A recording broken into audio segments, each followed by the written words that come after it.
Welcome back to Create Wealth Through Franchising Podcast and Kim Daily TV. In my studio today, a new friend, but from my old stomping grounds down in Dallas, John Breton from Pool Scouts. He is in McKinney, Texas. John, welcome to the studio of Kim Daily TV. Thanks, Kim. Great to be here with you.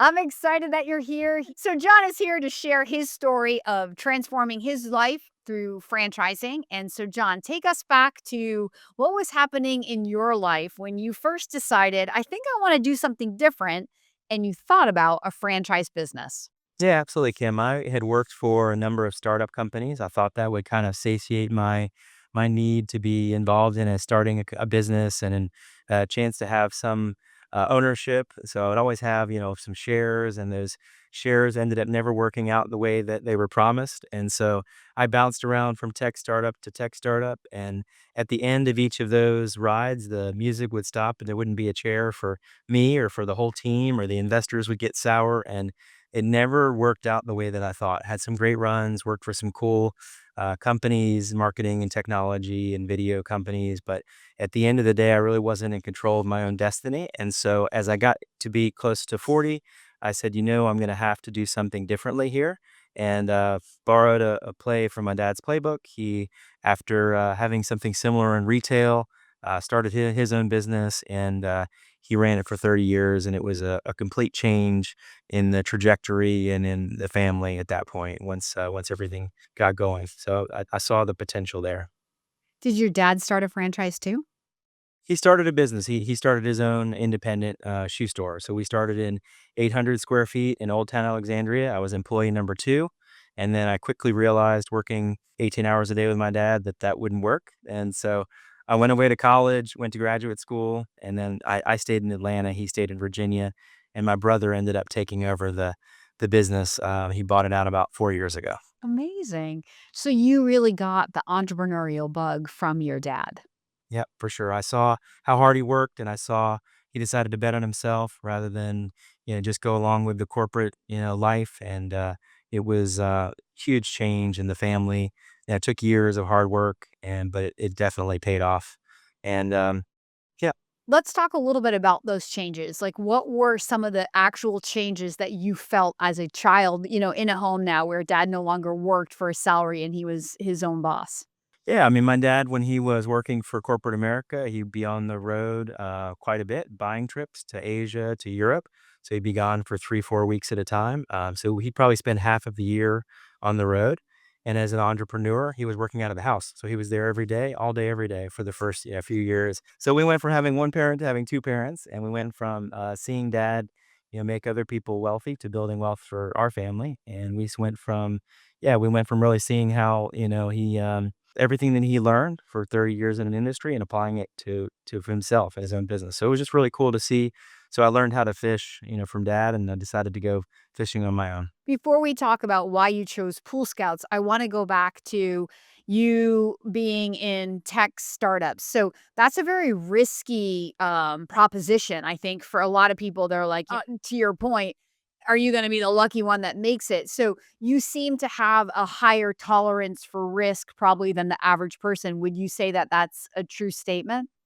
Yeah, my wife and I are different like that. So I would pick the riskier thing, and she would pick the more steady thing, and we balance each other out like that. And so, yeah, so it worked. It worked well. So I would be swinging for the fences, and she would be tried and true and keeping the lights on. And sometimes it was feast or famine. And then I think the last time, whenever I was written up at like the New York Times, I had Disney as a customer, and we did a Super Bowl commercial, and I thought, we're really made it. Like, we're finally Google's going to come in, and they're going to put a bunch of money on the table, and everyone's going to be rich and ride off in the sunset in Teslas. And I ended up selling $2 million worth of video.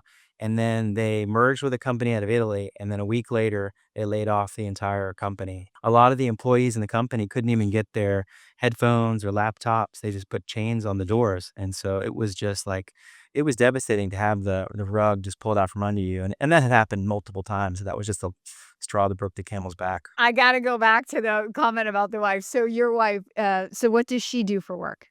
She is a vice president for a large restaurant chain. She works in fast service. So she's a VP for Raising Cane's Chicken Fingers. Okay, and so she's the steady Eddie, and that's her personality too, and then that gives you the opportunity to kind of, like, go for those, like, "Let's get at, momentum here with one of these tech startups," but then she's keeping it all going while you're chasing that, extra money. Okay. She was able to, yeah, when I started the business, she gave me the runway. She kept the household afloat while I was putting everything back in the business. So that gave me the confidence to know that I didn't have to draw a large salary. I didn't have to take money out for the first couple of years. I could put everything back into growth. And that was feasible because of all the balance that we had in our family, our marriage. That's really awesome. So, and really, really important. So while she may be more steady or tried and true or maybe risk averse, she didn't hold you back from pursuing the dream. She wanted you to chase the dream and she gave you the foundation on which to be able to do that. Absolutely. Yeah, always believed in me, always was willing to be the top investor in whatever we needed to do. So it's a great balance. Yeah, works great. Team Breton, as we say. Yeah. I love it. It's so important. And in franchising, for those who may be listening, a business changes everything in the family, just like John is talking about in his own family with his dad. And so, very often, like even when you come to work with me, I'm going to ask, "Can I meet your spouse?"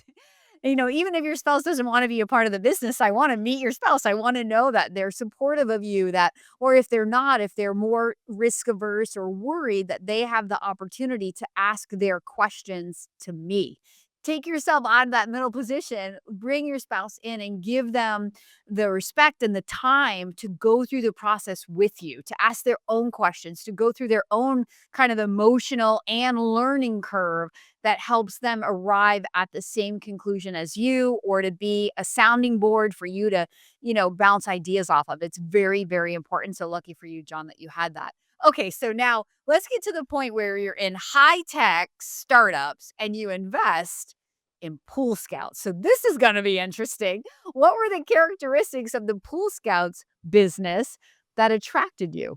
Yeah, I mean, I guess some of it was personal, right? Some of it was we grew up with a swimming pool and, we had some, my high school graduation party and my grandparents' 50th wedding anniversary around the pool. And so I had fond memories of being around the pool. And so I liked that.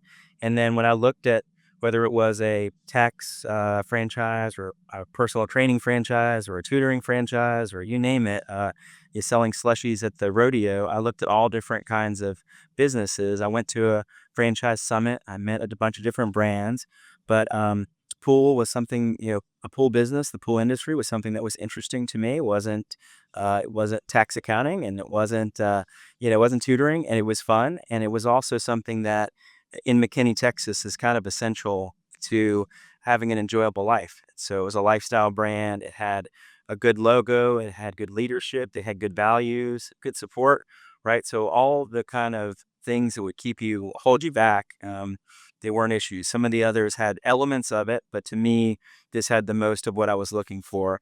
And so I took time and looked at a lot of things and eventually ended up here, happy that I did. I don't think we closed the gap on how did you get to a franchise from entrepreneurship? Like, did you work with the franchise consultant? How did you cross that bridge to, maybe I should explore a franchise? I wanted to think about a franchise and I wanted to think about something that would accelerate my path forward. It wouldn't just be starting from scratch. Come up with the name of something, come up with a URL, come up with what's my marketing going to be. I wanted some paint by the numbers. I wanted some blueprints for success. And although Pool Scouts was a pretty early franchise at the time, when I looked at it, there was only one franchisee. So they were really proving the concept out, but it still made sense to me. They still had thought through a lot of things, so they accelerated. They moved me 3 or 4 steps down the line quicker, and that's why I decided franchise rather than start something from scratch. And I'm glad I did because along the way you need basic level knowledge to start, and then the next year you need something totally different, and the next year you need financial management and oversight into your. Every time I needed the next level, they had someone I could plug into at the franchise or that could help me get the help I needed. It's really, really good advice. So when you were exploring the options, you had all options on the table. Maybe I'll go it alone if I don't find the right franchise, but you happen to find really good people that had enough going on. Again, not everybody could be franchisee number 2, but you have this tendency toward that startup phase, so that makes a lot of sense for me. If I was your franchise consultant, I probably would have matched you the same way with a more emerging brand, because in a more proven, established brand where the I's are dotted and the T's are crossed, that might be a little boring for you actually, and a little bit too restrictive. But for somebody else, maybe your wife, if she was a candidate in a process, the emerging brand would like freak her out, and having the I's dotted and having the T's crossed would give her the comfort that franchising would be the right thing. And as I'm saying this, I hope the listener is following me. The reason I'm sharing this is what you gain when you work with an experienced franchise consultant. It's not just about, oh, I think pool cleaning would be a great business in McKinney, Texas, right?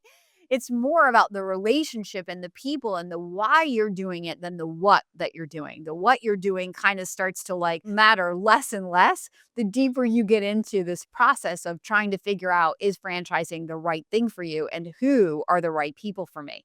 So I love all of that. And I love Michael Wagner, your former president, and Kevin Wilson are two of my great friends in franchising. So when you say, you found some great people, you really found some really salt of the earth, great people. So Yeah, that was a big part of it with the personal connection, the values, the amount of work and smarts and success they were bringing to the table.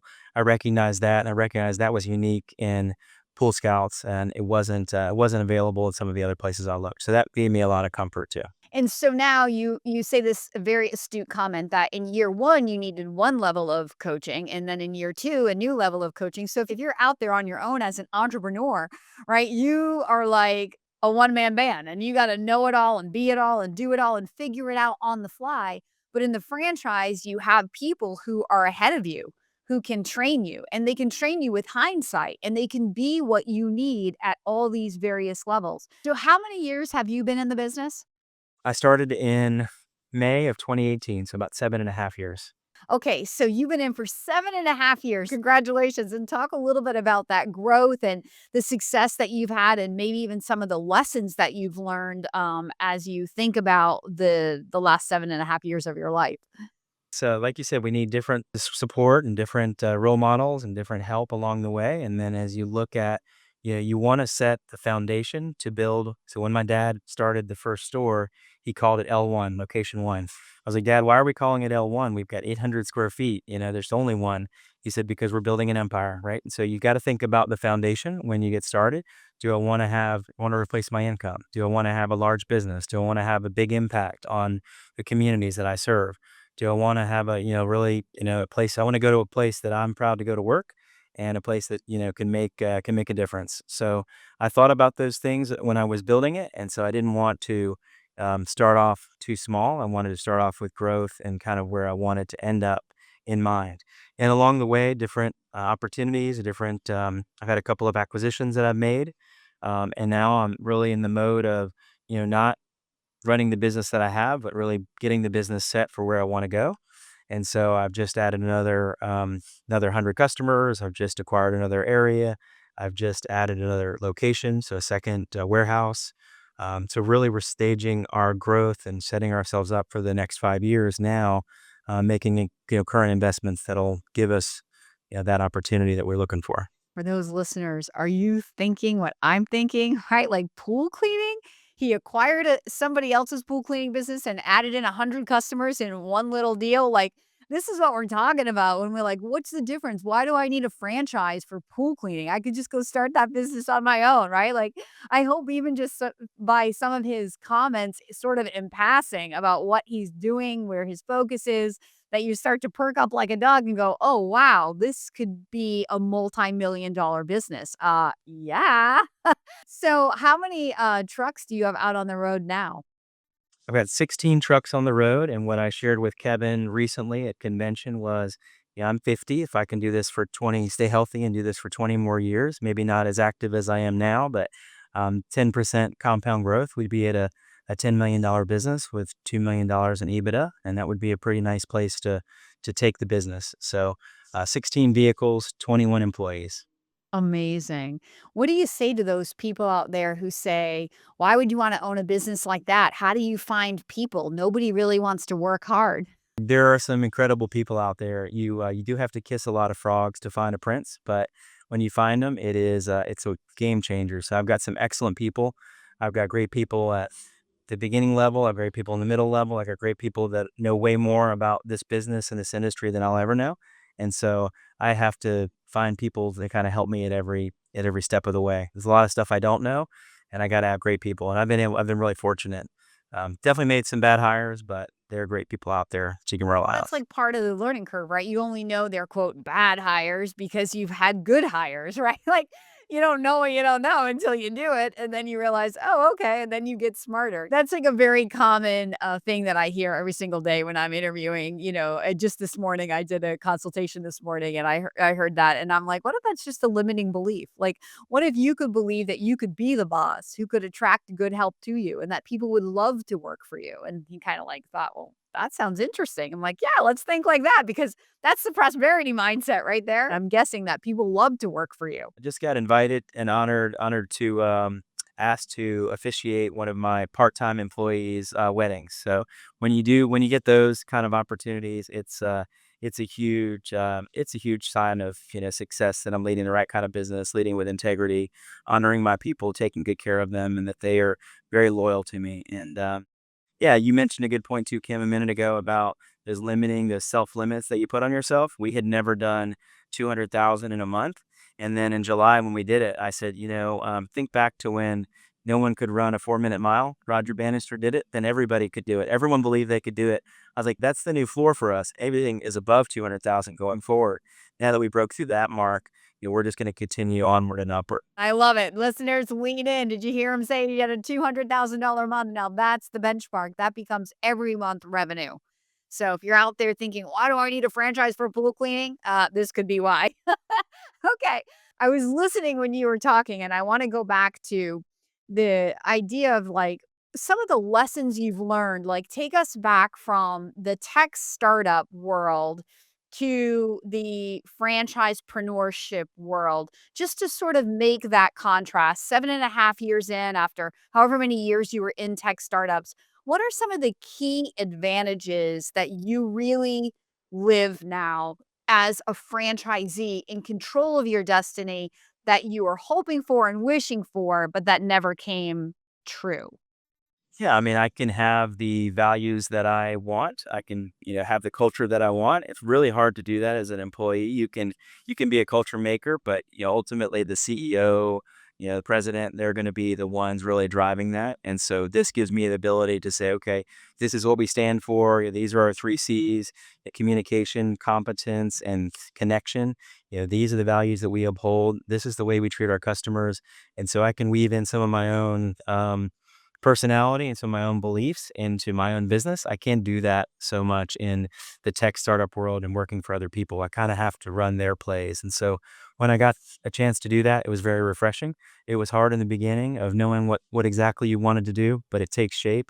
And then, like you said, as they see your character and they see your values and the people that you attract are of the same mindset and the same approach, it's really, really special when you get to work with those kinds of people and when you take the field with those kinds of champions because we're going to do some great stuff together. So that's what I really like about it. Do you take a lot of pride in that leadership role? It sounds like you do. Absolutely. Yeah, absolutely. It's great to see the development. It's great to see people promoted. It's great to see people provide for their families, buy their first homes, have 20 people that rely on me. Is it stressful sometimes? Sure. But I do take a lot of pride in it for sure. You couldn't get where you wanna be without those people. Like, that's the thing, right? You could be a solopreneur, but you're gonna be limited in what you can accomplish and in the time freedom that you'll never get. If our success is limited to me, then we don't have a lot of area to go. And so there's a lot of good people on our team, and they're really what's gonna drive us forward to the next growth phase. So, let's bring this home. So, do you have children? I do. 17-year-old daughter, yeah, senior in high school. Okay, so she's watching you as you watched your dad. So, what lessons do you hope that she's picking up from her dad? I think working extremely hard, being dedicated, being fair to people. I think having values and making sure those values are absolute. You don't bend them. I think the way we treat our customers, the way we treat our employees. I think those are the kinds of things that. And she had a chance to intern for me this summer, and I got to see and learn things from her as well as she did from me, which was great. That's really fun. And she also gets to grow up with her dad who's home every Mm. night. I didn't miss a single basketball game. I was at I every was single gonna ask basketball you, is game. she an athlete or sport? Yeah. Yeah, right? Like, you're at every game. Do you coach? I don't well, I mean, I coached them from the sidelines. No, I got to come to every basket some of the games were 8-hour drives away, and I got to be at every single basketball game, which was special to me, and, I took a 2-week cruise, and I have, great quality of life. I work hard, but I have great opportunities and great freedoms that come along with it. It's amazing. Would you say that franchising has changed your life? It has. There's no doubt about it. Yep, it's control that I've wanted. The opportunity, it's on me. The results are on me. Whereas before I influenced them, and now it's truly my responsibility. Yeah, definitely, I love it. John, would you say that at this point in your life, you are unemployable by choice? Yeah, yeah, absolutely. Yeah, it would be really, really impossible to go back to working for somebody else after. And if I just own my own little bike shop that takes people on e-bike rides in Napa Valley for my retirement, then I think that'll be my final chapter. That's where we all wanna be, and that's what franchising has done for me. That's what franchising has done for you, and so this is your call to action if you're the listener out there. If you are not yet unemployable by choice and financially free, I want to be your franchise consultant who can teach you about franchising, so at least you have the opportunity to consider if franchising could be the thing that helps you achieve both of those. So, John, before we wrap it up with you, is there any parting advice you have to that listener other than follow the link in the description below and reach out to Kim Daly right now? Just go for it. Believe in yourself. You're the best one to control your destiny. Don't let somebody else, some corporation or some bad boss or some bad culture, make you upset and have poor quality of life. Take it by the reins. Do it.